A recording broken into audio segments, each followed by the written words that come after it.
Christmas at the Hamilton house had always been about tradition. Mom's prime rib, Dad's famous eggnog, the massive tree surrounded by presents. This year felt different the moment I walked through the door. The usual warmth was replaced by something tense. Expectant. Rachel. Finally. Mom hugged me, but her smile didn't reach her eyes. Everyone's waiting in the dining room. Everyone was my older brother Marcus, his wife Stephanie, my younger sister Claire, and my parents. 6 people around a table set for a feast, but no food was out yet. "Are we waiting for someone?" I asked. "No, we're all here," Dad said. "Sit down. We need to have a family discussion before dinner." I sat, internal alarms ringing. Family discussions before meals never ended well. "Your father and I wanted to talk about some changes," Mom began. "Financial changes. We're getting older and want to enjoy retirement more. Travel, hobbies, maybe a vacation home." "That sounds wonderful," I said carefully. "The thing is," Mom continued, "our biggest expense is the mortgage. We still owe about $180,000. Monthly payment is $2,400. To free up cash for our retirement plans, we need help with that." My stomach dropped. "Help how?"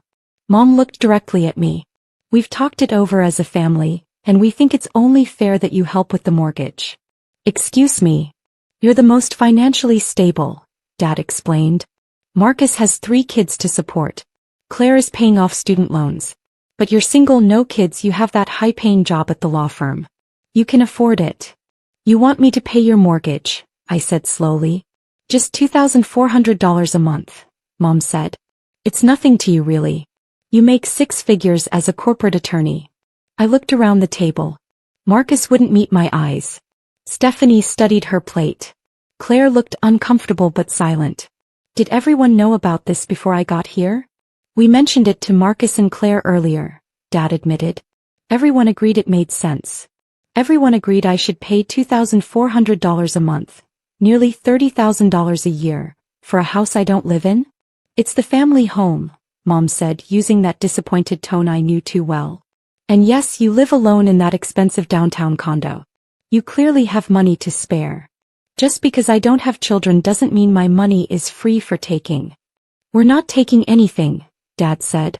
"We're asking for help. Family helps family. You raised us to be independent. Now you want me to subsidize your retirement." "Subsidize?" Mom's eyes flashed.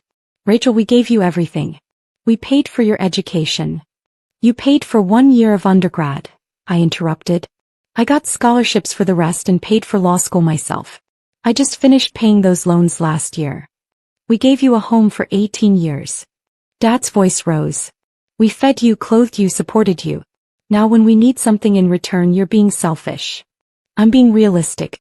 You want me to pay $2,400 monthly indefinitely. That's not temporary help. That's me taking on your financial obligation permanently." Marcus finally spoke. "Rachel, come on. You can afford it. Stephanie and I have 3 kids. Orthodontist bills, college savings. You don't have any of that. That doesn't mean my money is yours." "We're not saying that," Stephanie added. "You're just in the best position to help." Claire shifted uncomfortably. "I guess if I had Rachel's salary I'd help." "But you don't have my salary," I pointed out. "And I earned it through 7 years of higher education and 80-hour weeks. I don't owe anyone access to it." "You owe your parents," Mom said coldly. "We sacrificed for you. This is how you repay us. By refusing to help when we need you. You don't need me. You want to travel and buy a vacation home. Those are luxuries. You're asking me to fund your luxury lifestyle." "How dare you," Dad said. "We worked our whole lives. We deserve to enjoy retirement." "I agree. But not on my dime." The silence was arctic. "Fine," Mom said finally. "If that's how you feel, we know where we stand." "What does that mean?" "It means you've made your priorities clear. Money over family." "I should go," I said, standing. "Yeah, you should," Marcus muttered.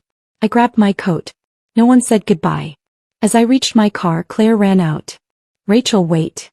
Come to pile on?" "No, she looked back at the house. "I'm sorry. I should have said something, but Mom and Dad cornered me last week. They made it sound like you'd already agreed." "They what?"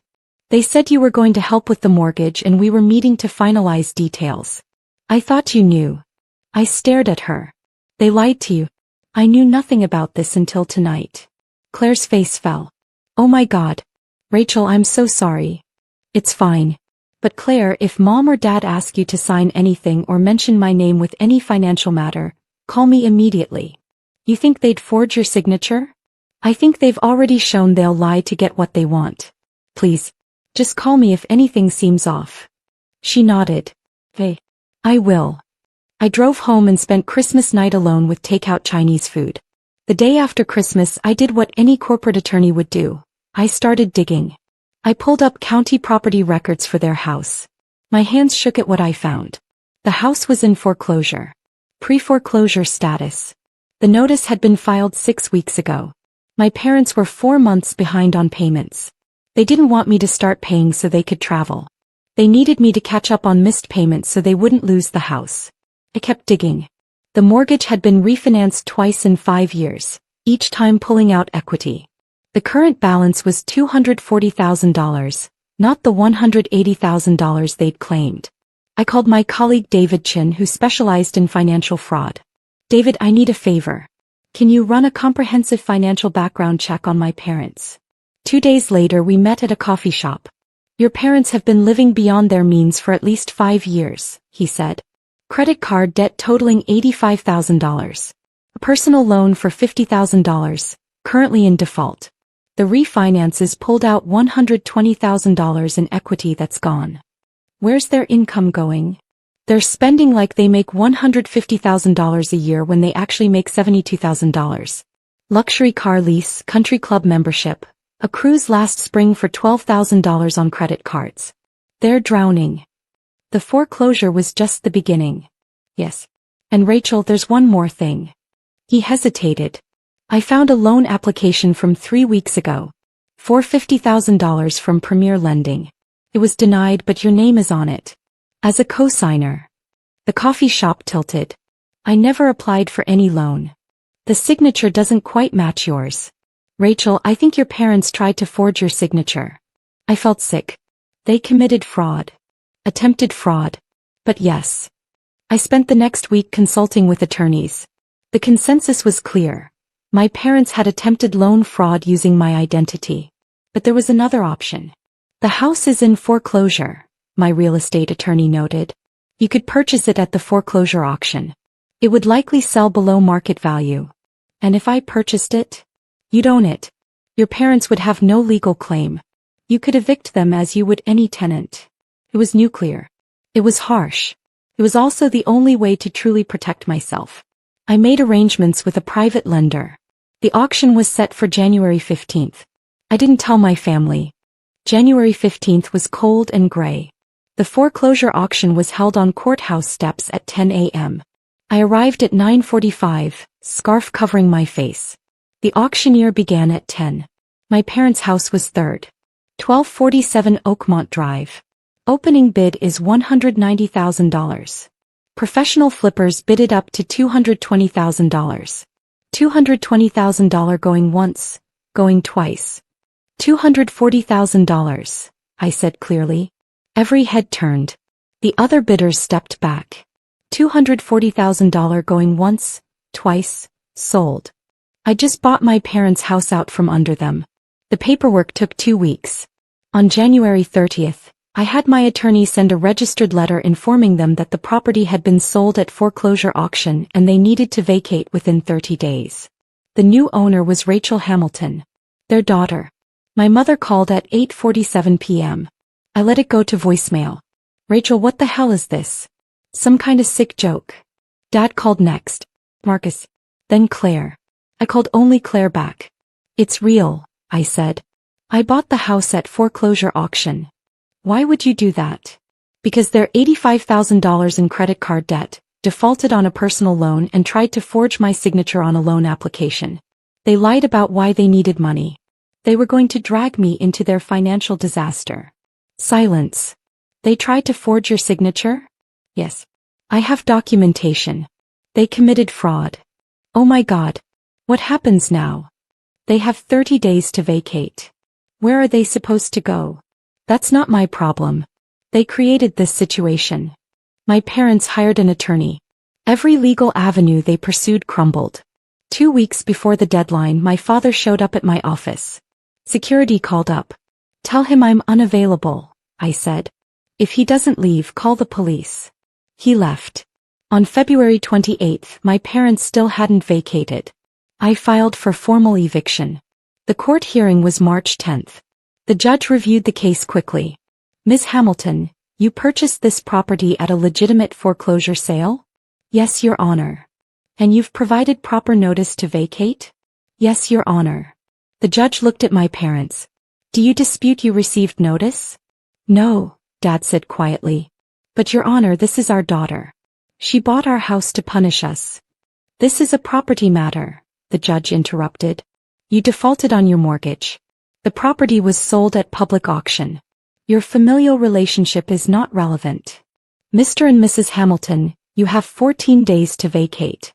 If you have not vacated by March 24th, the sheriff will remove you. This hearing is concluded." The gavel came down.